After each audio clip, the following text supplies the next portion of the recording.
আমরা এসে উপস্থিত হয়েছে। আমরা দেখতে পাচ্ছি যে আমাদের এখানে আমাদের মুর্শিদাবাদ জেলার নানান প্রান্ত থেকে, রানীনগর থেকে শুরু করে ডোমকল, হরিয়ারপাড়া, আমাদের নওদার স্থানীয় মানুষজন এবং এখানে যারা আজকে এই ডেপুটেশন কর্মসূচিতে যোগ দিয়েছেন তাদের মধ্যে প্রায় 90%ই তারা কিন্তু স্ব ক্ষেত্রে প্রতিষ্ঠিত চাকরিজীবী।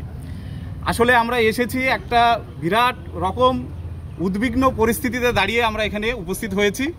আমরা আশা রাখব আমাদের এই উদ্বিগ্ন পরিস্থিতি নিরসনে আমাদের মাননীয় এমপি সাহেব সহযোগিতা করবেন, এই আশা এক বুক ভরসা নিয়ে আজকে আমরা এমপি সাহেবের সঙ্গে দেখা করতে এসেছি।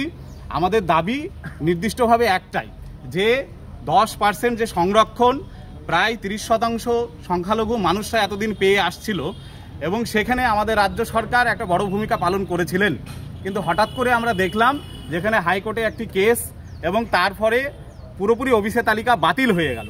বাতিল হওয়ার পরে যে বিসিডব্লিউ ডিপার্টমেন্ট যে সংরক্ষণ নীতি মেনে এই নতুন তালিকা তৈরি করলেন, সেই জায়গায় আমরা দেখতে পেলাম যে যারা 30% মানুষের প্রতিনিধিত্ব করছে সেখানে বড় বড় জনগোষ্ঠীদের প্রবেশ করানো হলো। এর ফলে কি হলো, বিভিন্ন তালিকায় আমরা দেখতে পাচ্ছি বিভিন্ন বিশ্ববিদ্যালয়ের উচ্চশিক্ষার ক্ষেত্রে সেখানে কিন্তু যারা 30% মানুষের মধ্যে পড়ে সেই সংখ্যালঘু মানুষজন তাদের কিন্তু মেধা যোগ্যতার প্রমাণ কিন্তু তারা দিতে পারছে না বা তারা জায়গা পাচ্ছে না।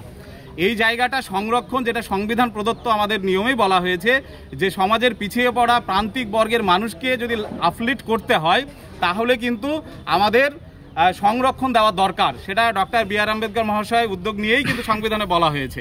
তাহলে সেই সংরক্ষণ আজকে নীতি কোথায় মানা হচ্ছে? বড় বড় জনগোষ্ঠী যারা আর্থিকভাবে, সামাজিকভাবে, শিক্ষাগতভাবে এগিয়ে আছে তারা যদি আমাদের মতো যারা ফার্স্ট লার্নার, যারা ফার্স্ট জেনারেশন চাকরি পেয়েছে, সদ্য তারা সমাজের মূল স্রোতে ফিরতে চাইছে, তো তাদের জায়গায় যদি তারা এখানে ঢুকে পড়ে তাহলে এরা যারা প্রান্তিক পিছিয়ে পড়া শ্রেণীর মানুষ তাদের সংরক্ষণ আদতে একটা গলায় ঝোলানো মালা ছাড়ার কিছু নাই, বাস্তবে এর প্রয়োগ নেই। সেই কারণেই আমরা এমপি সাহেবের কাছে এসেছি।